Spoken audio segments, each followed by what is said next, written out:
আসসালামু আলাইকুম প্রিয় বন্ধুরা, আশা করি আপনারা সবাই ভালো আছেন।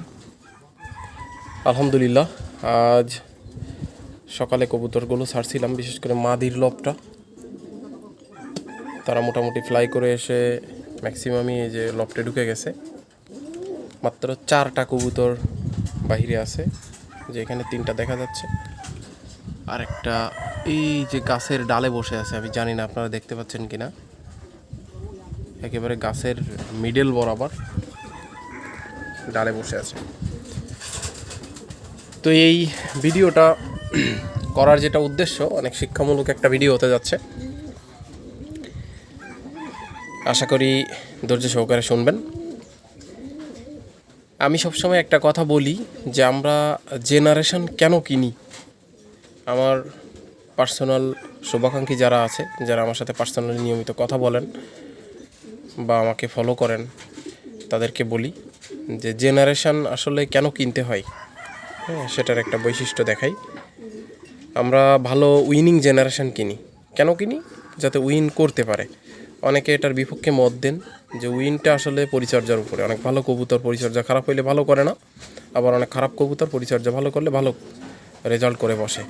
হ্যাঁ, এটা একেবারে বাস্তবসম্মত একটা কথা, এবং আমিও সেটাই মানি যে পরিচর্যার বাহিরে আপনি গাড়ি চালাইতে পারেন না, অথচ মার্সিডিজ কিনে বসে থাকলেন, কাজ হবে না। আপনার গাড়ি চালাইতে শিখতে হবে। তো এটা তো অবশ্যই। এর পাশাপাশি যেমন ধরেন, আমি 2018 সাল থেকে রেসিং ক্যারিয়ারে রেস করা শুরু করছি। 2024-25 সেশনেও রেস খেলছি, এবং আলহামদুলিল্লাহ সাকসেস রেট অনেক ভালো। তো আমি তো কবুতর পালতে জানি, এতটুকু তো আশা করি সবাই মানবেন যারা ভিডিওটা দেখতেছেন। এরপরও আমি কেন কবুতর ট্রাফিং করাইতে পারি না নিয়মিত? আমার সবগুলো কবুতর ঢুকে গেছে। আপনারা আমার প্রতিটা ভিডিওতেই দেখবেন আমার কবুতরগুলোর আচরণবিধি খুবই ভালো, তারা নিয়মিত ঘরে ঢুকে। কিন্তু নির্দিষ্ট কয়েকটি কবুতর এই বিগত বেশ 4-5 দিন যাবৎ যে ছাড়তেছি, বা তারা একটু কম বেশি হবে, এক্স্যাক্ট সঠিক বলতে পারলাম না দিনটা। তো কয়েকটা কবুতর আমি দেখছি প্রতিদিনই, বিশেষ করে মাদির লফটে এই সমস্যাটা হচ্ছে। প্রায় 4 থেকে 5টা কবুতর প্রতিদিনই বাইরে থাকে আমার। এরা লফটে ঢুকেই না। এরা সারা দিন এদিক সেদিক ঘোরাফেরা করে। যখন খাবারের ক্ষুধায় এই যে পানি পাই, যেহেতু আমার চারিপাশে পানি, এই যে দেখেন যেখানে সেখানে বসার জায়গা পাই, তো পানিটা ওরা পান করতে পারে যে কোনো জায়গা থেকে, কিন্তু খাবারটা কিন্তু ওরা পায় না। তো খাবারের যখন ক্ষুধা অতিরিক্ত পরিমাণে লাগে, তখনই কেবল ওরা লফটে যায়। বিশেষ করে দুপুরের পরে, এই প্রখর রোদ্দুরে ওরা বাইরে ঘোরাফেরা করবে, কিন্তু লফটে যাবে না। ওরা লফটে যাবে 3টা, 4টা, 5টার দিকে। এর আগে ওরা লফটেই ঢুকবে না কেউ। তো আমি জেনারেশনের কথা বলতেছিলাম শুরুতে। কেন বললাম এই কথা? আমি গত কয়েকদিন যাবৎ খেয়াল করে দেখলাম যে এই যে 4টা বা 5টা কবুতর থাকে, এদের ভিতরে 4জনই হচ্ছে আপন বোন, একই মা বাবার সন্তান। তো কথাটা এই জন্য বললাম যে দেখেন জেনারেশান, হ্যাঁ, এই জেনারেশান থেকে এর আগেও আমি এই ধরনের অবাধ্য কবুতর পেয়েছি। যে অবাধ্য কবুতরগুলো ঠিক এরকম, সবাই যখন লফটে যেত, তখন আমার একটা জালালির ঘর ছিল এই বরাবর, এখানে এই গাছটার সাইডে রাখা ছিল। ওই অবাধ্য কয়েকটা কবুতর ছিল, ওরা ওই জালালির যে ঘরটা ছিল, ঘরের ভিতরে ঢুকতো কেউ বা বাহিরে বসে থাকতো ওই জালালির ঘরের চালের উপরে, শেডের উপরে। ওখান থেকে ওরা নামতো না, এবং দেখা যেত বেলা গড়ায় সন্ধ্যা হওয়ার উপক্রম, সেই সময় তারা নামতো। এবং আলহামদুলিল্লাহ ওই কবুতরগুলোই কিন্তু আমার বেশ ভালো রেজাল্ট করছে, ফার্স্ট, সেকেন্ড, হ্যাঁ, থার্ড সহ আরও অনেক অনেক উইন করছে সেই অবাধ্য কবুতরগুলোই। তো এটা বলার উদ্দেশ্য হচ্ছে, ওরা ভালো কবুতর ছিল, ভালো জেনেটিক্যালি কবুতর ছিল, কিন্তু ওই যে ব্লাড লাইন, অভ্যাস, জাতের ভিতরে একটা অভ্যাস আছে, বদ অভ্যাস যেটাকে বলে।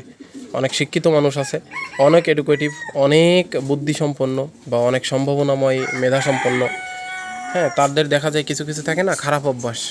তো আমার এই কবুতরগুলোর ভিতরে এরকম এই যে খারাপ অভ্যাস। আমি যদিও এগুলো পছন্দ করি না, অবাধ্য কবুতর বা খারাপ অভ্যাস, আমার কাছে হলো অভ্যাসটা ভালো হইতে হবে। ভালো কবুতরের অভাব নাই দুনিয়ায়, কিন্তু ভালো অভ্যাস সম্পন্ন কবুতর হইতে হবে। তো এই জাতের ভিতরে এই ব্যাড যে অভ্যাসটা, পিছন থেকে দেখেন এরা আপন বনে বনে, এই যে 4টা আছে বাইরে, এরা 4জনই হচ্ছে আপন বোন। আজকে 4জন আছে, আমি খুব কাছ থেকে দেখলাম, এরা একেবারে আপন বোন।